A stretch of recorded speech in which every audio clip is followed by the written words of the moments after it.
to A Well-Designed Business. My name is Luann Nigara, and I'm so glad you found this podcast. Together with my husband Vince and our partner Bill, we have grown our company Window Works from the ground up. So I know and I understand the challenges you face in running your interior design business. I also know that your talent alone isn't enough to ensure your success. So on this podcast, we talk about strategies and practical steps to help you grow your business. But make no mistake about it, we have our share of fun here too, mixed in with those aha moments that I love so much. This isn't fluff. Nobody has time for that. Whether you are a new interior designer or a seasoned designer, I am here to help you create and to manage the kind of interior design firm that you dream of. It's straight talk and it's action. Are you ready? Let's get started. Hi, welcome to another episode of A Well-Designed Business. Happy to tell you that today is a Where Are They Now show. Today I'm re-interviewing Darla Powell from Darla Powell Interiors in Southern Florida. Darla was originally on the show episode 203. And the truth is, in the beginning of our conversation, we sort of go back and forth and rehash a lot of that beginning episode as far as the significance of it. So I'm not going to do it again in the introduction here. But I do encourage you to go back and listen to that episode as well, because there was a lot of information in that episode about how Darla got her business off the ground out the gate right away in the first 7 months. And also Darla shared a lot of tips with Instagram in that particular episode. Okay. So, but today we're going to learn about everything that Darla has accomplished in this last year. And she actually has a new thing for us to share as well, as far as a brand new announcement that she is happy to share and debuting on the podcast with us today. Now, before we get to the show, just a reminder that we have our podcast sponsors, Cravat Inc., My Doma Studio, and Camp Chroma. At Cravat Inc., don't forget, you can use your code AWDB10 for 10% off any one purchase of Cravat fabric, wallpaper, or trim. So make sure you specify Cravat on your next project and take advantage of your 10% off.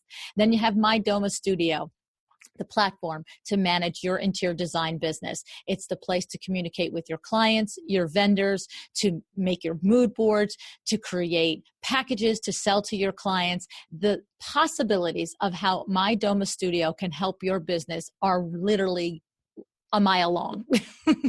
So make sure that you head over to mydomastudio.com/awelldesignedbusiness and learn about how it can help you run your interior design firm more efficiently. And then finally, we have Camp Chroma. Okay, at Camp Chroma, we learn how to scientifically measure color. Camp Chroma is an online, on-demand course to help you become an expert color strategist. You know that in your business, you measure floor plans, window treatments, sofas, doorways, so you can get sofas into doorways. Well, why not measure color too? Head over to campchroma.com and find out how you can learn to be an expert color strategist. All right. Thank you so much. And just a reminder, if you're listening to this on audio, the show is available on YouTube as a video presentation as well. That is at A Well-Designed Business on YouTube. All right. Looking forward to this conversation and sharing it with you.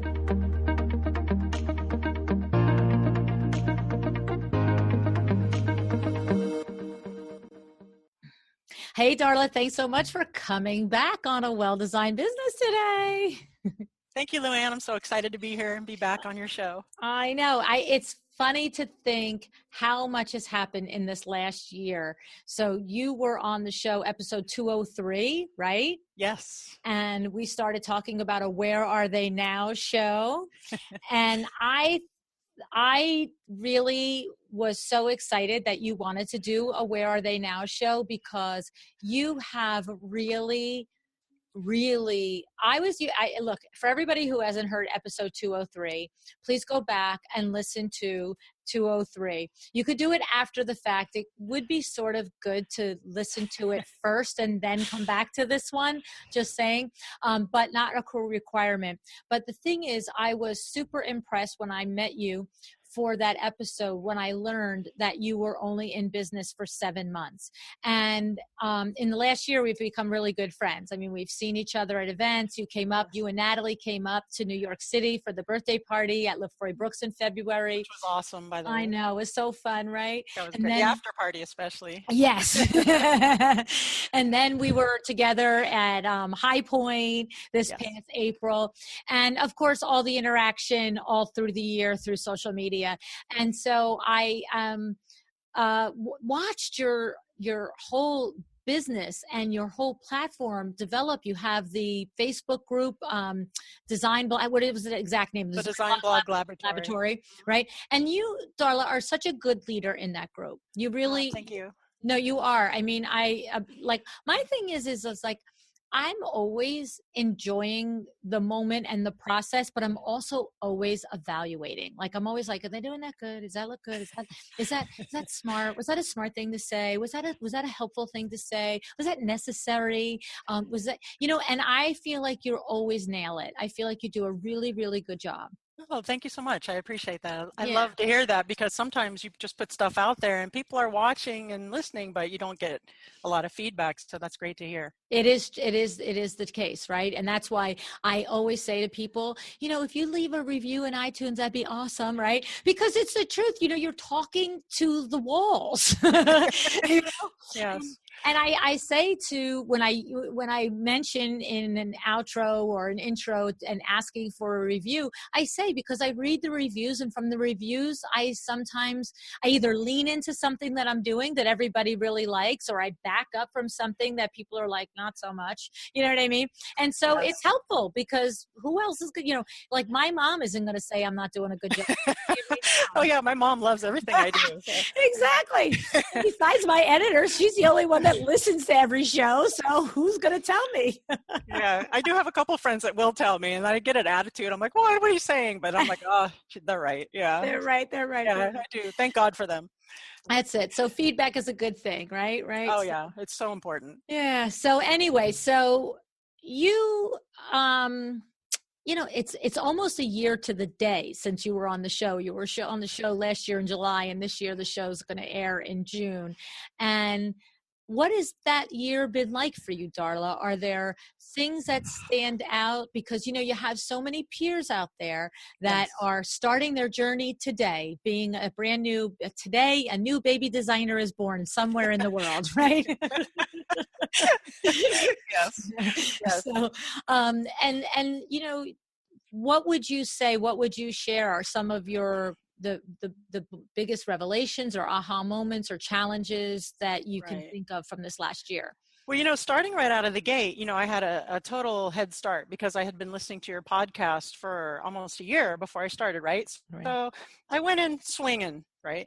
But after the year, doing and learning, there are things that you run into that you really, maybe I'm hard-headed, but you really kind of you can only experience for yourself, right? And then it's like the aha moments. You know how sometimes you have guests that tell you over and over again, and then you'll have one guest and you'll be like, oh yeah. I get it now. Yeah, I get it. I'm that person. So even though you can hear on podcasts, this system, do it this way, do it that way, it's not until you're really immersed in it so you can see, oh yeah, I think I do remember hearing that at some point, and this is exactly why. So it's true. In the year that's passed, I have learned so much just by we had projects when I did my interview, but yeah, I was a baby designer right out of the gate. Now I'm kind of like a pre-adolescent designer out of the gate. But I learned a lot in the areas of marketing, valuing my time, what I charge clients, how I charge clients, how we work our systems tailored specifically to DPI, and how I like to work and my team likes to work, delegating outside of my wheelhouse, my scope of genius, which I think has been number one, probably the most impactful thing I've done for my business going in. And I know I've heard a lot of guests on your show or even people that have written me and stuff, when did you hire you have an assistant? You have 2 assistants? What the hell? But that has made such a difference in the growth of the company, because I just turned 50, right? I reinvented myself. My God, you look like you're like 35. And this is why I love you. Woo! Yeah. I reinvented myself at 50. I don't want to go back to school to learn CAD. I don't want to go to school to learn SketchUp or Revit.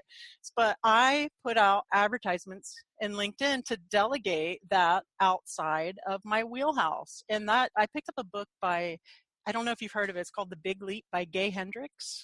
I think I might have even heard it from your show. Forgive me, I can't remember the guest. But he talks about anything outside of your zone of genius, to delegate it, to hire it out. And a lot of people are terrified to do that with the expense. But hands down, that has been so important to my firm and getting more clients and the presentation of the work, and having, because when you have a project done in Revit compared to something that I could do hand drawn, or it's just so much more impactful.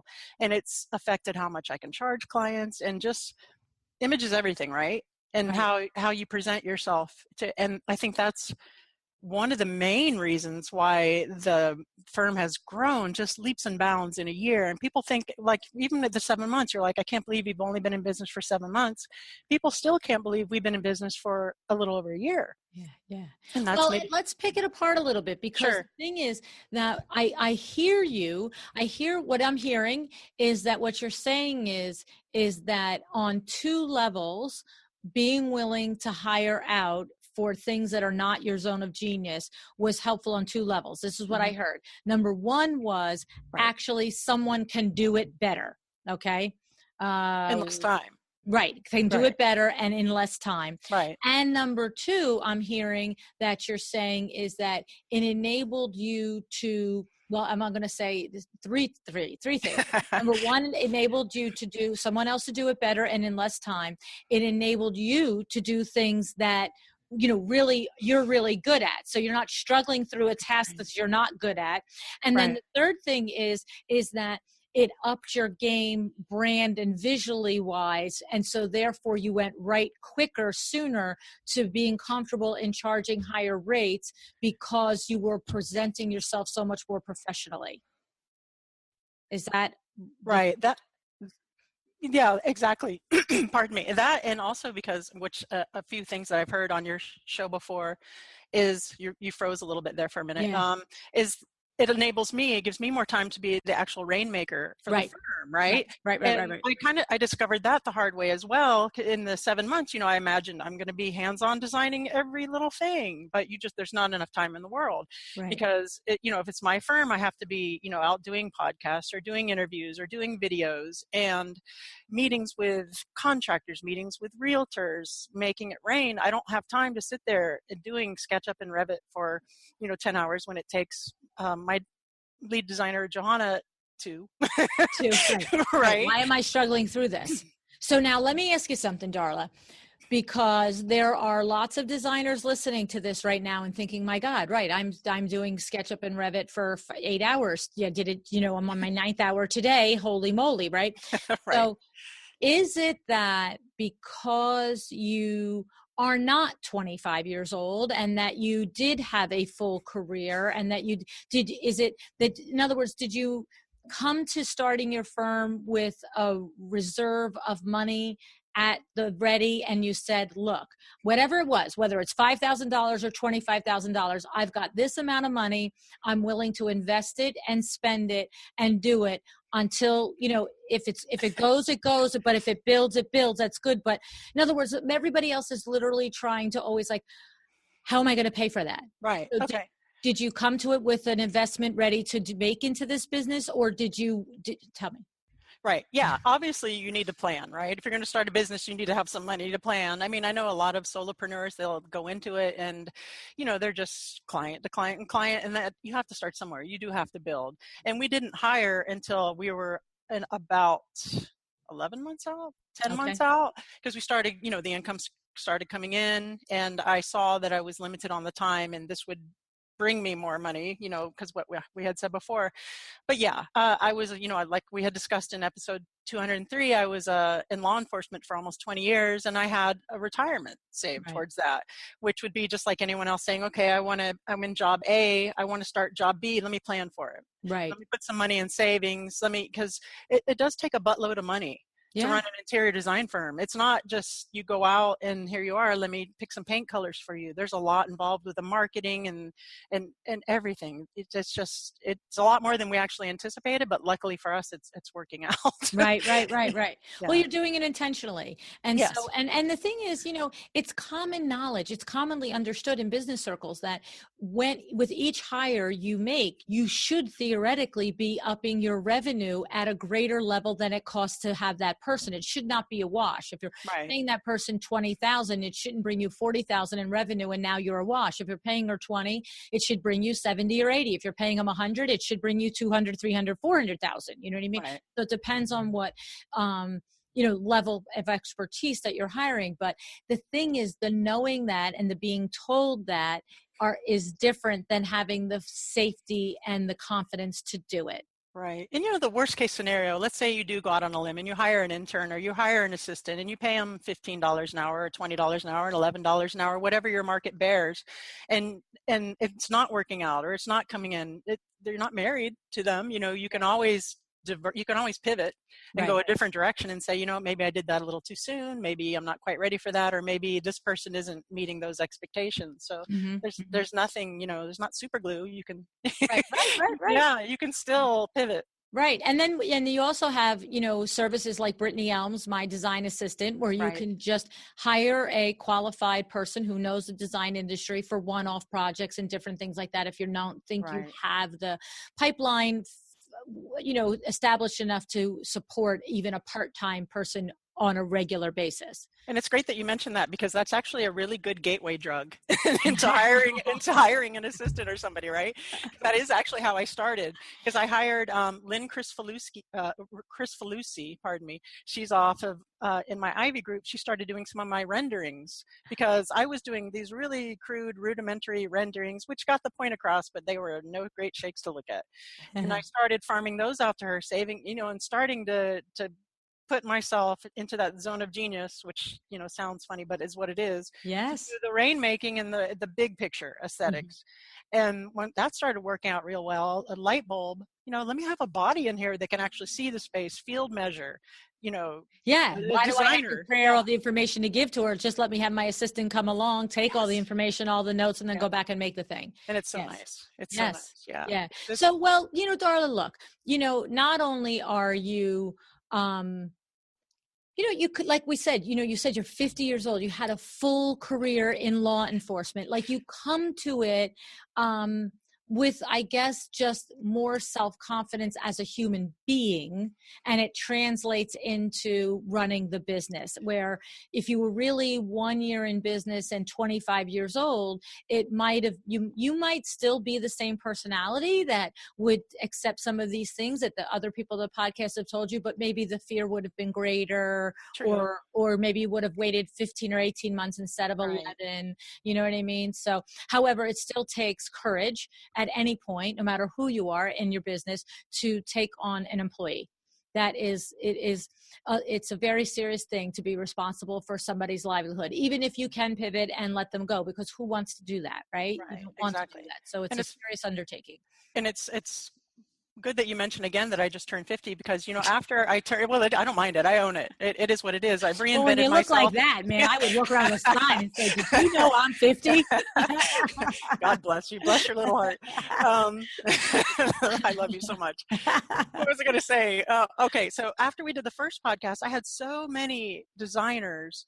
I guess they assumed I wasn't a spring chicken, but in my age group, in their 40s, late 30s, some in their mid 50s that were like, "Oh my God, I can't believe you did a whole second career. I don't have the courage to do it. How did you do it? Oh, but I want to do it, and you so motivated me to do it."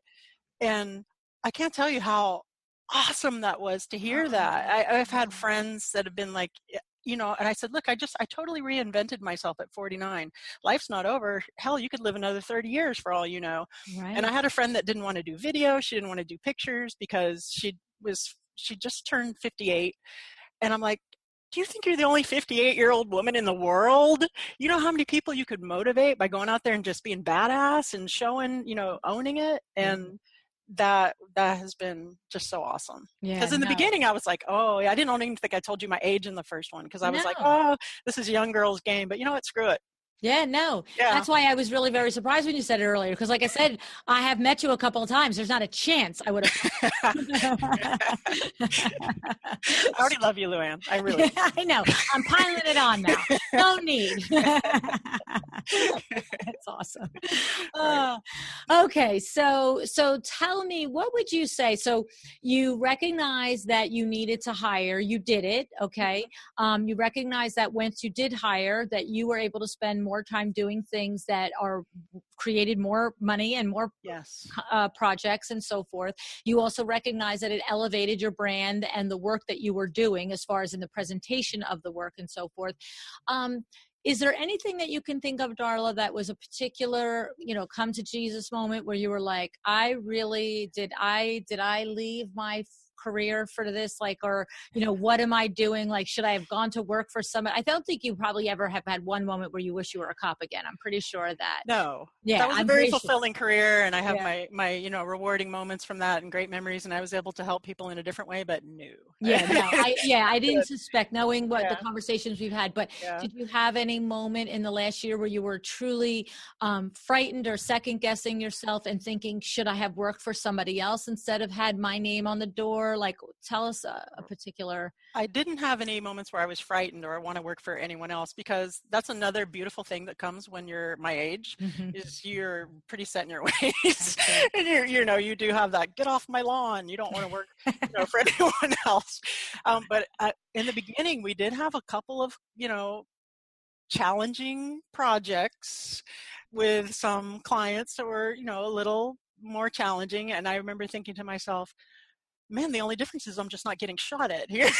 Okay. Yeah, so So it there was was a the little bit of dynamic and the interaction of coming to like resolving conflict and problems and things a like little bit, yeah, and it wasn't conflict so much. It was just, I guess, that transition from the public service to the service industry and doing the home, but and also undercharging in the beginning, right? So, and I think that happens too when you put yourself out there and you don't value yourself at a certain rate. You tend to get a certain level that. of customer that might not be your ideal client.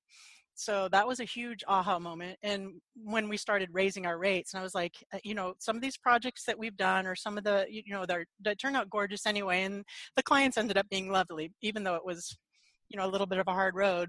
I've been like, maybe some aren't the ideal, right? Mhm. So let's move up into this bracket. And since we've done that, it's definitely made a huge impact. And now, okay, going back to the fear, yeah, I was a little scared to raise the rates Okay. for us because of, I speak for myself, but I know that a lot of people, especially women, have that imposter syndrome thing going on. Mhm. And they're Mhm. like, oh my God, I can't charge this. They're going to figure out, I don't know what I'm doing, or I'm a fraud, which, isn't true. We do know what we're doing, but Right. some of that panic sets in, but do it. It's Right. definitely works for the better. It might take a hot minute for those, your followers and your ideal client, to pivot and, to make that sea change, Okay. but it'll definitely happen. So here's the thing. This show is video. I'm looking at your home in the background, Mm-hmm. right? Yes. And it's very, very nicely designed. It Thank looks you. like high level design, right? And so the thing is, what that says to me is, and I've seen your portfolio pictures before, you Thank you. are doing not entry level type work, right? You're doing elevated work. Yes. And so the question is, tell us about that, because you started to get into it there, where were your prices, because in the beginning you were less inclined to set them high, at the lower rate, you were attracting clients that aren't even at the level of what your own home is that the case? And so you were like, it was attracting clients that didn't have a budget to do the type of design that you wanted to do. Yeah, some of that. I mean, my home too is at a certain level, but I think it was also some of how, and I still do, like some of the blog writing in the beginning, because, when you first open a firm, you're still, you're trying to get the pipeline in and the clients and the projects and the portfolio. So some of the blog posts I was doing were a little bit scaled towards maybe more of a DIY client, or a client that maybe hadn't worked with an interior designer before, or I really had to educate them for the expectations of what an interior designer entails, the expenses, how they work, how long it can take. Your house might be tore up for a hot minute, and then you'll love me at the end. Yeah, so there was a little bit of that, but it wasn't, but it was all me, not knowing exactly how to set up those expectations. So I don't fault the clients one bit. It's just how I marketed and presented to those, clients. And we did get a lot of remodeling jobs and everything, but yeah, now they're starting, since I've upped my prices and I started tailoring my marketing to, I'm not going to say higher end, because we really haven't broken into high end yet, but higher end than what we were doing. So it's definitely, the momentum is going in the right direction. But again, we've only been a little over a year, so I'm very pleased with where we are now, considering. Right. But there is a correlation, right? So in other words, somebody mid to high end. Okay. Yes, so we use that range, mid to high end.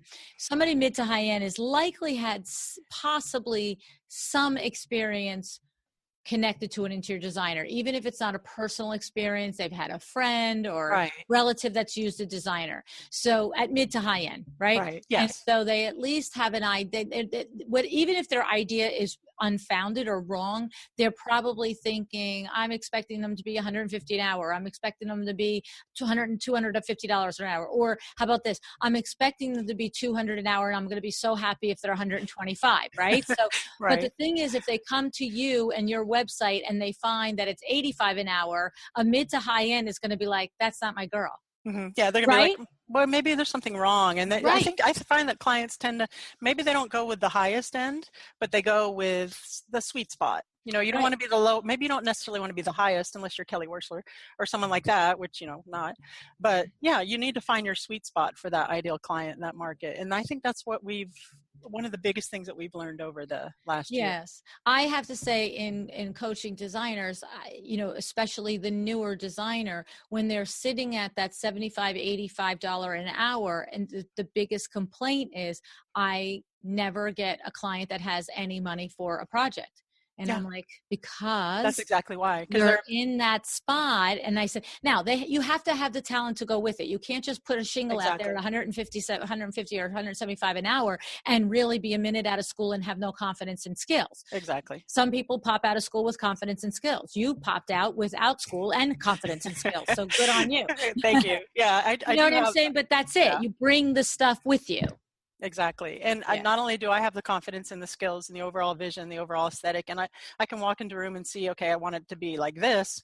I have the team in place that can draw it up and then show the client, she wants it to be like this. Exactly. So yeah. Yes. No, it's awesome. It's really pretty interesting. Thank you. So I guess the next thing that goes through my mind is, getting your name out there. That was the big claim to fame that you had. And that was so impressive that at 7 months or 6 months in business, you had at that point, like 7,000 followers on Instagram. I didn't even check to see how many you have now. It's probably almost 13. I've been hovering. Gosh. I've been hovering. So I know on that show, you shared a lot of advice on how to grow an Instagram page. And the truth is that social media moves at the speed of lightning. And what was valuable a year ago and valid a year ago, very often when you think about growing a social media platform, it doesn't even apply anymore sometimes. So are there things that you could share or teach us in that regard at this point? Like your observations on what you've done to grow I know you blog. So So that's important part of Right. your component, right? It is.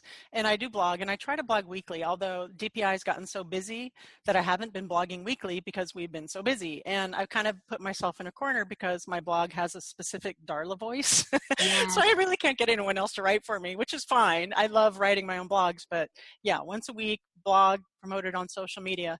But social media is always changing. The algorithms are always changing. You know, they're always, you have to stay, you know, keep your head on a swivel and say, okay, what are we doing to, promote the social media and to gain followers? And the thing that Facebook and Instagram is really promoting now, more so than the vanity metrics, which are the big numbers, the followers, like yes, it's impressive that I had 7 or 8,000. And yes, it's impressive that I had almost 13,000 now. But what's more important for Instagram and Facebook is that you have engaged quality followers, and they have put their algorithms to tailor for their viewers, right? For the consumers of Instagram, Facebook, because they want them to have good content. So you can't just get out there and do, like you were in, like we've done pods before, the engagement pods and stuff, which I did dally with for a little bit, but I ended up going away from that because it just seems so shallow and insincere to just like things that you weren't genuinely into or didn't align with your Right. your branding, right? And to force anyone to like yours that maybe, okay, you're like, oh my God, that really sucks. I'm And not. I just have to cut you off here and Yeah. laugh about this because Barbara Vittieri was in our pod, Designer Celebrity. Oh yeah, right? yeah, right. And by the way, you just said, so, we were in a pod together and maybe it started to feel a little forced that maybe you're liking things that you don't necessarily like. Not Barbara. Don't you remember? Yeah. Close to the pod, she'd be like, I don't really like that. And I was like, Barbara is awesome. I love Barbara. Barbara and I have actually become really good friends. We met at your in person at your party, your podcast party in New York. She's a pistol. She is. But I remember that. Here we are. There's 13 or 14 us in a pod together, and we're all dutifully leaving our 4 comments, 4-word comments or more. That's a beautiful lamp. I really love this. That's a beautiful table setting. The chairs are awesome. And she'd be like, I don't really like that one so much. I think it looks ugly. And I'd be like, oh my God, this woman. Well, listen, that's why her email is HBIC at Designer Liberty, right? Let me tell you, that's a woman who knows what she wants. She doesn't make any bones about it. She is a total girl boss. Yeah. She's funny. So she's been on the show a couple of times. If you're new to the show, you can look Barbara Vittieri, Designer Celebrity, up in the queue and find it. Anyway, I just had to go off on that because you're like, and you're in a thing and you're all being polite. And I'm like, she's going to tell you it's pretty if it ain't. That's why we love her. You gotta love her. Yeah. So, but anyway, so the whole thing, so you learned that the algorithm did not support the pod activity any longer, that it was not really paying off because somehow the little robot-y guy figured out that we were all full of crap, right? Kind of, yeah. And what happens is the algorithms in all of those formats, they say, well, these are her devoted followers. Let's just keep exposing her posts to these devoted followers who are in the pod. And so it got to the point to where, where's my real ROI on this? I mean, I love Luann, but I love Luann and I love Barbara, but I'm not going to buy my client. Right. We're not going to hire you to design for us. Exactly.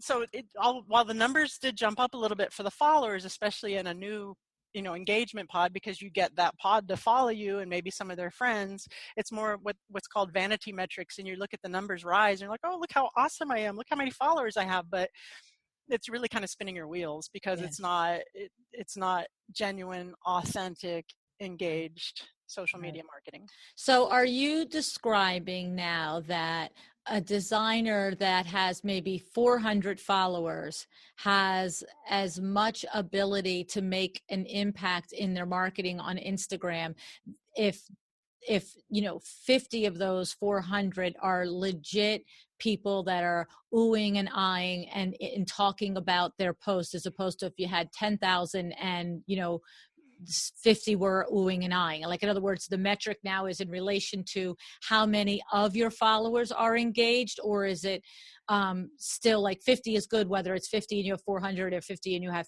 13,000. If you have 50 engaged followers and they're all commenting on your posts and liking your posts, and that's pretty darn good odds. Yeah. If you have 400 followers and when you put a post, you're getting comments, and these are actual real fans, and they're actually engaging with you, and it's so important for you to engage back. You need to speak to them and let them know that you're listening, or that you're involved with them, and that's part of building your brand. But yeah, it's better to have 1,000 true engaged followers than just 13,000 people, right? And I probably really misspoke. I mean, if you have 400 followers, you're probably not having 50 engaged followers. Right, yeah, they're probably more. You're probably, well, but I was going to say less. I was going to say that if you have 400 followers, your posts are getting 5, 6, 8, 10 comments, not 50. Right. Yeah. Yeah, probably, because that's just the law of averages with the followers that you're getting. And it just depends on how you do your marketing. Like if you do your marketing from the get-go, your social media marketing, and everything is authentic and genuine and engaged, then the fan base that you build is going to be really interested in you as a person. They're going to be more, I'll give you an example about being authentic on social media and engaging and just being yourself, warts and all. We did a photo shoot a week ago for a lovely project that we just did in Brickell, and I had a migraine the whole shoot. I saw that post. Yeah, and I did a photo with a migraine on it, and the picture actually came out okay. I mean, it was flattering, or I wouldn't, post it, but still, it wasn't the best, right? Because I really was suffering, and I said I had a migraine, and I was being authentic and not just, isn't, this interior design isn't all glamour and pixie dust. And I got a buttload of engagement on that just by being authentic and coming out and saying, I'm only human. Here's a wart. Yes. And yeah, so if you get on there and I'm not saying get on there and say you have a hangnail, every time you do, but, and just be yourself, warts and all, and be a real human being and not just some polished, automaton, that'll and it's true because brand. Darla, I have to say, like, first of all, I'm not seeing a lot of your posts anymore. I don't know why. Okay. So something happened in the algorithm, right? But even when I do, all I do is heart it, yay, yay, yay, yay. But when I saw that the other day with the migraine, I was like, oh my God, that feels better. I'm so sorry. Because I actually was like, that really sucks. You know what I mean? And it's true. It moved me to stop in my tracks and just say to you, Darla, I'm sorry you're feeling bad today. Do you know what I mean? Appreciate it. Thank you. Yeah. I did notice that. But it's to your point that if you had just said, hey, we're on photo shoot today, I would went heart, swipe, heart, swipe, heart, swipe. And not everything has to be, doom and gloom. Like I said, like you have a hangnail, I have a migraine, or, but just to be real, to show your audience, you're a real human being, because there were so many people that commiserated with me. Oh my God, yes, I suffer from migraines too. So it helps you connect with that audience and see that you're a real person, just not some head in the box. Exactly. Yeah. So, but you do a good job of connecting all of your social media. And I have to say, I'm going to out myself here.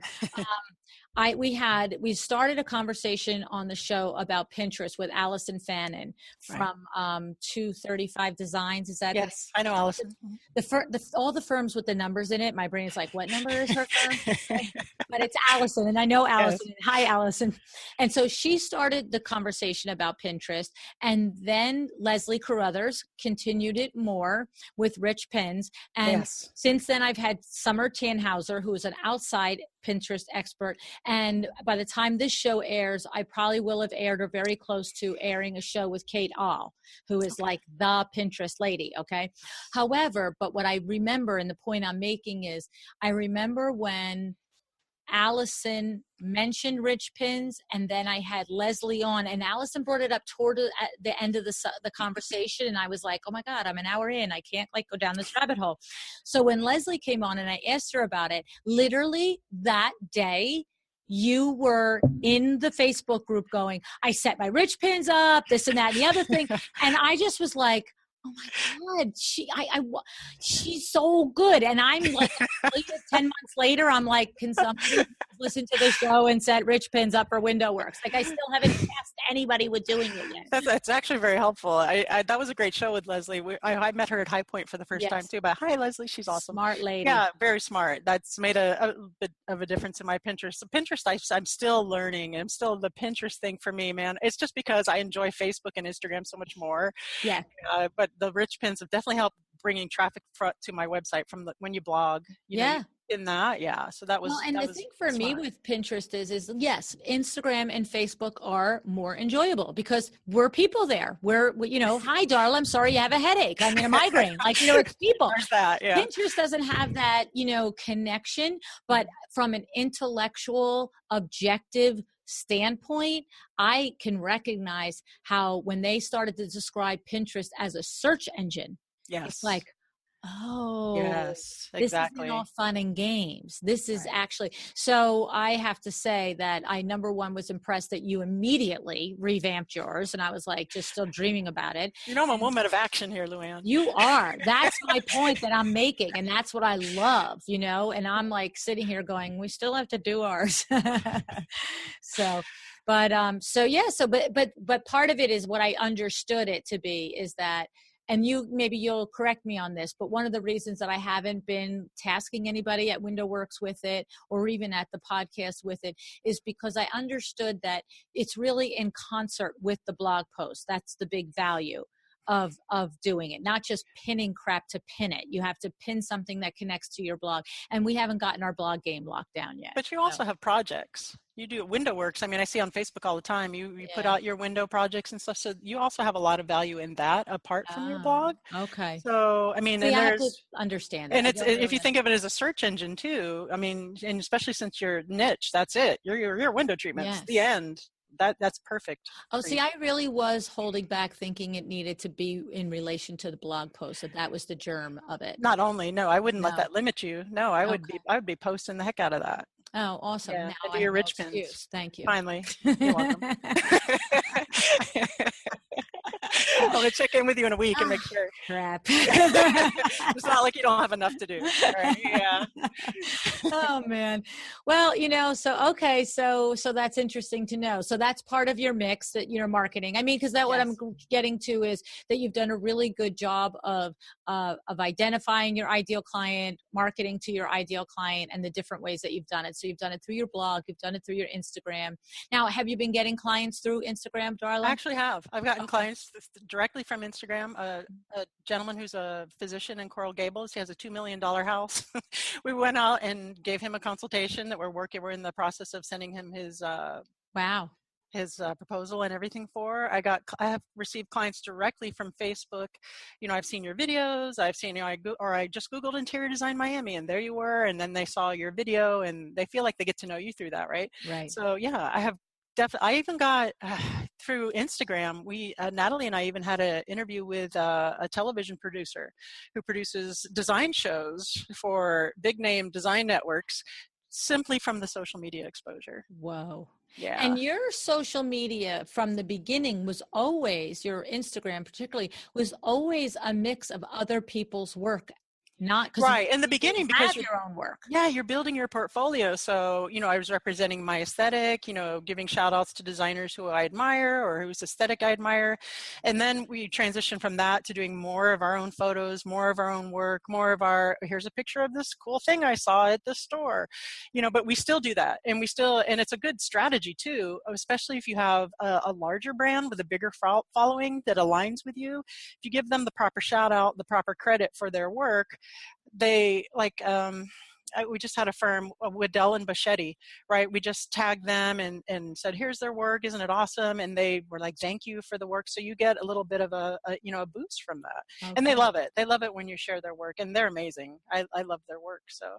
And are you grabbing their picture that they've already put on Instagram, or are you going to their website and grabbing their picture and then depends. It depends. Whatever aligns, whatever we see, whatever our little heart desires. Okay. And again, we just did a photo shoot, like I said last week, and we have like 200 of our own pictures to put into the mix. But I do like to mix it because I like to be not only to represent Darla Powell Interiors, but just interior design in general and the aesthetic, and to give other people the shout out as well. I mean, because, Kelly Wersler is in California, or, people are in New York, and they're not really my direct competition anyway. And I love the community, and I love, rising tide, boats, and all that. So that's it. I know. I can never say it right. I say it all the time, but I can never say the sentence right.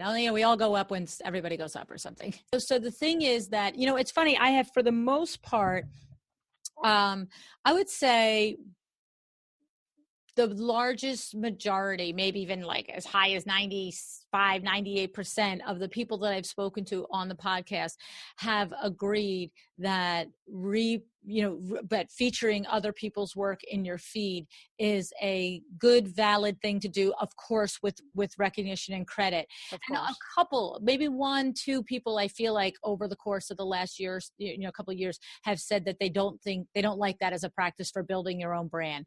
And Right. It's funny because there's a lot of things I'm willing to take somebody to task on when they say on the show if I don't agree, but I don't do it on that, because I know there's more than one way to look at it, more than one way to think about it. But in my mind, I always think of you.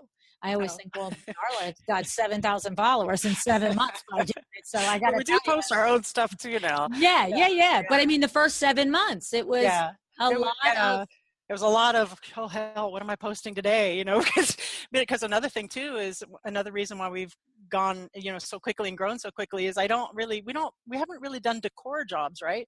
All our jobs are, let's knock down a wall, let's gut the kitchen, those take, 6 months, 9 months. So if that's your first job, you're waiting a long and time. You're like, what am I posting today? Yes. So it takes a while. It takes a hot minute to get that portfolio built up and to get interesting stuff, but it's definitely gaining momentum. So one of the things I do remember is that you really, it wasn't like, oh, I'm going to have an Instagram account and maybe once every 3 days, every third Tuesday, I'm going to post. I mean, you were legit nose down, head in the phone for like, yeah. Natalie was pretty mad at me too, because I was always like in my phone all the time, and it's hard work. It's a lot of work, and it's very time consuming. And since, DPI has become more successful, I've had less time to do that part of the social media, which is why we were going to do the social media thing. Right. Yeah. So let's tell everybody. So we're announcing here on the show, in our pre-show conversation here, Darla and I, I'm saying, where are you now? And so Darla has taken her expertise in this last year of growing this interior design firm out of the ground, like literally from nothing into this thing in 18 months, 16 months, based on, a very strong, concise, planned, nose to the grindstone social media strategy. And now you are doing what, Darla? Now we are proud to announce, Natalie and I, that we are starting our own social media marketing firm niche to interior designers called Wingnut Social. I know, because Wingnut's my nickname. If you listen to episode 203, there's a whole story behind that. And how this came to be is when we really started getting clients and getting busy, I didn't have time for my head to be in the phone to do social media the way I was before. So Natalie and I were like, well, let's find someone to outsource our social media. And we looked high and low and far and wide, and we could not find anyone that could speak to an interior designer's aesthetic. We did find one company, and we signed with them. We got locked into a contract with them for 6 months, and it was disastrous. I won't name any names, but they did my some of my marketing as like I might as well have been selling car batteries. It was like a widget, So I was telling, and I've had so many designers come to me and said, your social media is so awesome. How do you do? Who have you hired? What do you do? And I'm like, it's me. We're doing it. Yeah. And they're like, let me know, if you could do mine, I'll pay you to do my social media. And Natalie and I had another aha moment. There's a real need for this. Yeah. And we started Wingnut Social, which is launching right at your podcast. This minute. Right now, in real time, wingnutsocial.com. So because it's, being an interior designer, having interior designers on staff and running my own very successful, if I do say so, social media campaign, we can look at different interior design firms. Not everybody has the same aesthetic, the same vibe, the same branding. and you successfully utilize their voice, not that they're widgets or car batteries or, aftershave or this company was awful, I'm telling you. Oh. And speak to them to their branding. And it's not just me. I go and I'll do the educational videos and I oversee everything, and I can, everything comes through me for final approval. But again, the hiring, to the outside the scope, I have degreed people with interior degrees, with college degrees in marketing and all this stuff that do the return on investment, that do the analytics, that have everything. So when we have a client, I can say more than, look, isn't this pretty? We can show you, what your actual ROI is and what you get out of social media. And I'm so passionate about it and so firmly believe that it is so important, especially as a design business, because we're visual. Yeah. We're so visual. You have to be out there. And if you want to build your brand, it's really the only way to go. Yeah. So we're very excited. It is exciting. And the one question that I asked you before the show is, did you see this as something that, in other words, it's not like you're, doing, your firm for 15 years and it's this big, huge machine with, 3 offices and studios and everything. And it's sort of like, what are you going to do with that? I mean, you really could be saying, and I'm pivoting, like I've done the design thing and this is light my fire more so, but you shared that that's not your vision. I love interior design. Darla Powell Interiors is my main focus, and that's what I want to focus on and be that face and that industry expert for Darla Powell Interiors. But I've discovered through the journey that I really love helping people do their social media marketing, especially interior designers, which is some things we talk about on my Facebook group, the Design Blog Laboratory. Right. So I'll still do my educational videos and talk about the social media marketing, especially as it pertains to interior design. I'm still rocketing with that. Right. I love it. I think it's awesome. And so you are you're in a unique place in order, like you said, we've all had experience with hiring firms to do things for us that connect to our visual message when the firm is outside the industry. It's very hard. It's incredibly difficult, and they don't have the training or the education to know. Mid-century modern, traditional, boho, what is that? But we do know. Mm-hmm. We know, and we can run with it. Mm-hmm. And actually, I asked her before the show if I could have permission, but we do have a few clients already, but the only one that I'm at liberty to say is we're actually doing all of Designer Liberty's social media with Barbara Viteri. Nice. And she doesn't blow any smoke. So she's like, you get on there and you tell them that, I'm very happy you're totally meeting all my social media and, surpassing any expectations. So yay. My first Designer Liberty. Yeah, and that is an endorsement. As we, coincidentally, we said earlier in the show about Barbara. That's the one thing. Yes. She's just not going to say it's great if it's not. And she told me that. She's like, Darla, I'm going to sign with you, but I'm going to tell you if it sucks, I'm going to tell people it sucks. And I was like, oh my God, what have I done? But thank God, you took a big risk there because she would. She would. But thank God. And the thing is, why she would is, you tell me what you think, but I think that the reason that she does do that is not because she's a bitch. It's because she's just like, I just got burned and I don't want to see you get burned. Well, plus she's genuine. She genuinely wants to make you better. Right. So if you suck in an area, she'll tell you suck. Yeah. But here's how you cannot suck. That's the other thing about her too. You're exactly right. Yep. She will look at you even if she's paying you. Mm-hmm. She will look at you and critique and say, this is what you need to get your game up. And then if you don't come through, I imagine she probably cut you loose. But yeah. No, she's very happy. And she says, you go on there and you tell them how happy I am, Darla. And I'm like, yes. Yeah. Yeah. She's a piece of work. She's a riot. I've worked with her a couple of times too. She's an absolute crack up. She's hilarious. Yeah. Exactly. So that's so exciting, Darla. I'm so happy. Really excited. Yeah. And Natalie is working in this business. Oh yeah. She loves it. I mean, she loves the design side too, but she's super, super excited about the social media side as well, because she doesn't have a design background at all, right? She just does the books and the numbers. So this is something she can more sink her teeth into. Okay. So she's been, she's my rock, she's, Yeah. She's We're a team. Natalie. We're a team. She's We love Natalie. Natalie. Yeah. Who doesn't love it? Everybody loves Natalie. Yeah. I know. Yeah.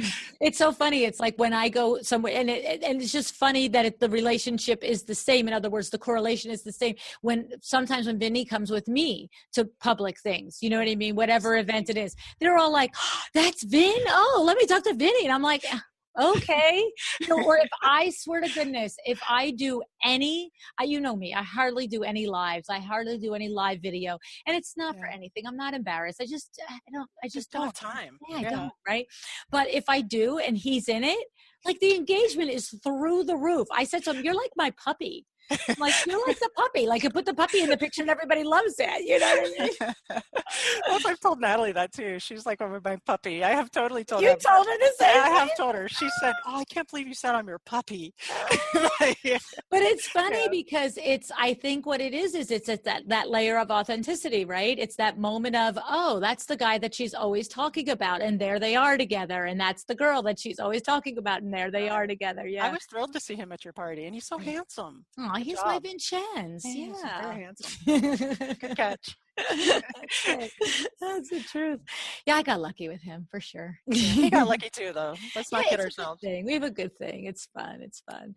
So, Darla, I am so happy for you and for Natalie, with this new endeavor for you guys. And of course, Darla Powell Interiors is only going up and doing more things. And so you might have to do a where are they now next year? I mean, I'll be more than happy to, yeah. Well, and because the thing is it's like, look, I can't do a where are they now with every blasted guest. Let's be serious. Like, no one would come back. Everybody would be like, all right, we heard everybody. That's enough. But there is something when you make a significant stride that's worth understanding how it happened. And so, for you, the takeaway here was to really understand that you could present your firm in a much more high level, high branded way if you didn't require you to be the one to do, like you said, the renderings and things like that. And also that it freed you up to do what you're really good at, which is drum up the business and rainmake for the business. So that's true.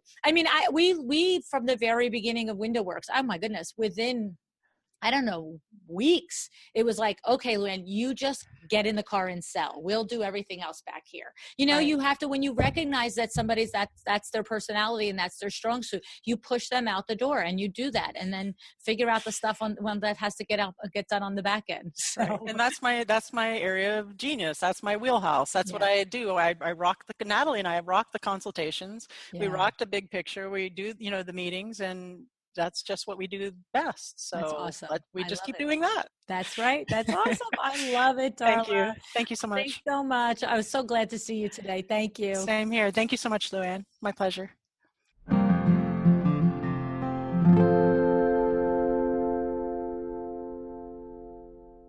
Well, how much did you love that interview with Darla? I adore Darla, and I am in a fair amount of awe at what she has created in under 18 months in her business. And the thing is, there were a couple of particular takeaways that I'd like to share with you on this episode. The first is the Instagram campaign, right? So we know that it's about getting followers and everything else, but it's just like anything else in life.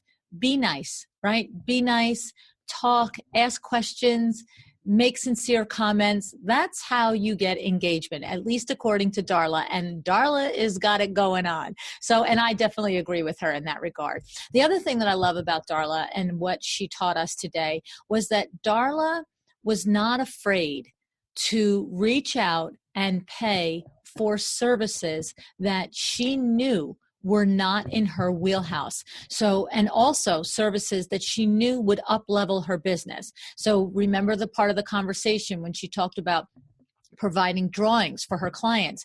She's like, I can't do this. And if I attempt to do it, it's going to look like I attempted to do it, right? And instead she hired out to do that. Somebody could do that with professionalism and quality. And then what happens? It up-leveled her in the minds of clients. And so it not only creates that air of professionalism, but it actually, hello, is an air of professionalism, right? She's looking at this as a business, as something that she's invested in, and that she wants it to reach a certain level. And she understands in order to reach that level, it actually has to be at that level. And she also is very clear that she's the rainmaker. She understands that she's the one that she goes out and she makes the consultations and she closes the sales. And that's a really, really good thing to recognize is what is the part of your business that you're really good at, right? And it's funny that Darla mentioned Barbara Viteri, because Barbara Viteri was one of the first guests that we had that mentioned that exact philosophy. It's well known in business. No one owns it. We all know it to be true. But I will tell you, Barbara was the first one to explain it to us on the podcast. To figure out your next hire, it's make your 4 lists, the things that you're really good at, the things that you really like to do, the things that you're really not good at, and the things that you hate to do. And you take a look, and the things that are on those second lists, that third and fourth list, the things I'm not really good at and the things I hate doing, those become the first person that you hire, or a combination of those skill sets is what you're looking for, okay? And that's totally exemplified in Darla's interview today. So join me in congratulating Darla, and also an extra congratulations to Darla and Natalie for launching their new company, Wingnut Social. And keep in mind, if you think that you would like someone to help you and to manage and strategize your social media for your interior design firm, we've got a friend in the business now, right? All right. So thank you so much for joining me today. Keep in mind, we do have the event coming up in Las Vegas at Las Vegas Market. It is a one-day event, action-packed, jam-packed. We are going to be working on your business that day. When I tell you this event is limited to 30 designers, we are not having this big madhouse. I mean, there's tons of space for that, right? Other events that we will have will be as many people as want to come can come. But this is about really digging deep and getting involved in your business. That's what I want to do, me and the co-coaches that I have coming on this event. So probably at the time of this recording, the landing page may or may not be up on my website at luannniagara.com, and then the tab Attend a Live Event. But if it's not up by the airing of this podcast, it is like days away from being up there, okay? So check back, luannniagara.com, and then click on Attend a Live Event, all right? And then keep in mind, Coffee Talk is coming up, and if you want to be part of Coffee Talk, that's when Deborah Damari leads a discussion. You can get in on that. That is at hello@vegandesign.org, and then just tell them that you want to be on Coffee Talk. Pretty sure I'm the guest this month. So I'm pretty sure that we worked it out that Deborah and I are together going to have a discussion about business and about managing it all and establishing priorities for yourself and trying to understand that through the challenge of running a business and possibly being a husband, a wife, a mother, a father, a brother, a sister, whatever your responsibilities are, that it's not easy to do. And the two of us have been around the bush a couple of times, so we're going to have a little conversation about that and hopefully help you. But you can be in on the live Zoom call with us if you want. Up to 25 designers can be in on the live Zoom call with Deborah and myself. So if you are not already part of Coffee Talk, what you can do is go to Facebook and look for the private Facebook group Luann Niagara and Friends and ask to join that Facebook group. And then we will be posting the information on the exact date for the next meeting. And we usually are meeting on a Friday at 12 o'clock. Okay, so what are you going to do? What are you going to do? Darla sure shared a lot of information. I would challenge you to pick something that she did and see if you can emulate her and duplicate one process, one thing, one action that she took, and take it for yourself and take it and make something happen in your business today. Okay? Go out there and decide to be excellent. Would you do that for me?